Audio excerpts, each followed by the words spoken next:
ed importante, ma soprattutto trovare nel palazzo, poi nella pubblica amministrazione, come può essere questo palazzo, questa casa comune, ma anche su scala regionale, l'attenzione giusta per i poveri, in maniera tale da offrire risposte che siano dignitose come il RACE, e magari superare anche la logica, sarebbe proprio l'ideale, dei sussidi che spesso purtroppo non risultano mai risoluti di sicuro per l'ospitalità di questo palazzo, questa casa comune della città. Il direttore della Caritas diocesana di Iglesias, ma oggi nelle vesti soprattutto di responsabile del centro studi della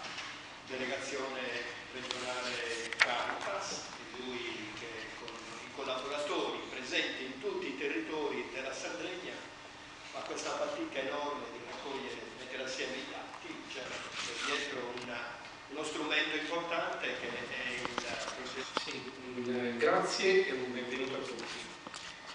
È stato citato il Magistero di Papa Francesco, io invece mi riallaccio a quello di Papa Benedetto, che nella sua prima enciclica Deus Caritas Est ci dice come la Caritas, che è agape, amore, è un cuore che vede. Io credo che la Caritas, attraverso questi studi e queste ricerche, in sintonia con il suo mandato statutario, ne farò cenno in conclusione del mio intervento, all'articolo 3 dello Statuto, si dice proprio di questo compito nella funzione pedagogica prevalente della Caritas di compiere studi e ricerche capaci di conoscere le cause del disagio e quindi possibilmente contribuire a rimuoverle, aiutando i decisori a vari livelli. È una mia libera interpretazione, ma il senso è questo, cioè offrire delle fotografie, delle esperienze, delle storie di vita che sono il frutto di questo cuore che palpita, e palpita, come è stato detto, anche grazie all'apporto enorme di tantissimi volontari che collaborano in questa rete multiforme che è la Caritas, e che è in grado di raccontarci in modo diverso, non in modo alternativo conflittuale rispetto ad agenzie tradizionali, penso all'Istat in primis, ma in modo diverso quello che è il disagio e la povertà.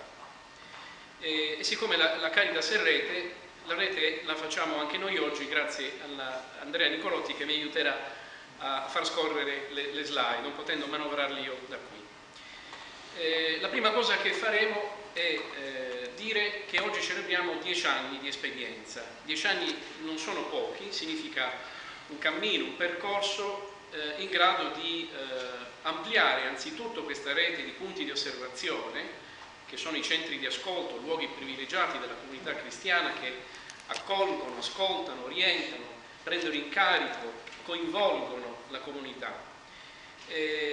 Ed è una rete che è stata capace di essere presente ormai in tutti i contesti ecclesiali della nostra regione, favorendo